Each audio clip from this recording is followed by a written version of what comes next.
Pemirsa, tambahan kasus COVID-19 pada Rabu hari ini masih mengkhawatirkan. Bahkan kasus aktifnya kini sudah mendekati angka 3.500 orang.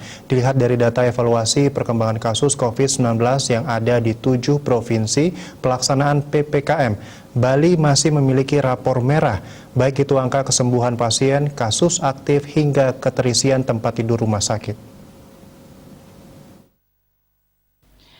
Pada hari ini, Bali mencatat tambahan kasus sebanyak 540 orang, sehingga kumulatif kasusnya mencapai 25.032 orang. Dilihat dari jenis penularannya, sebanyak 503 orang karena transmisi lokal dengan kumulatif 23.934. PPDN sebanyak 49 orang, sehingga totalnya menjadi 791 orang, dan PPLN berkurang sebanyak 12 orang, sehingga kumulatifnya mencapai 307 orang.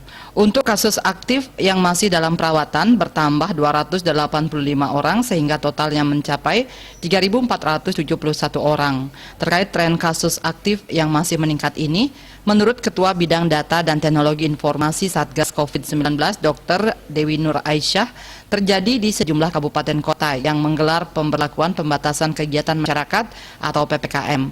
Dalam talkshow COVID-19 dalam angka yang disiarkan langsung kanal YouTube BNPB Indonesia, dipantau dari Denpasar terungkap. Dilihat dari data evaluasi perkembangan kasus COVID-19 di 7 provinsi pelaksana PPKM, Bali masih memiliki rapor merah. Dari data Satgas Penanganan COVID-19 Nasional, selama waktu pelaksanaan PPKM, di Bali rata-rata angka kesembuhannya justru menurun atau merah. Dari 5 kabupaten kota yang menggelar PPKM, rata-rata angka kesembuhan minus 4,18%, dan non-PPKM rata-ratanya minus 5,31%. Sedangkan untuk kasus aktif di Bali saat pelaksanaan PPKM, rata-rata naik 4,34% dan non-PPKM 6,60%. Jadi indikator ini juga menunjukkan rapor merah.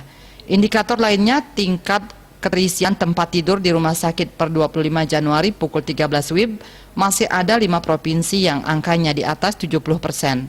Salah satunya Bali yang mencapai 70%, sedangkan 4 lainnya DKI Jakarta 84%, Banten 77%, DI Yogyakarta 76%, dan Jawa Barat 72%. Persentase keterisian tempat tidur ini di kabupaten kota di Bali yang melaksanakan PPKM naik dengan rata-rata 5,14%, sedangkan non-PPKM naik rata-rata 18,96%. Dia Dewi, Bali Pos melaporkan.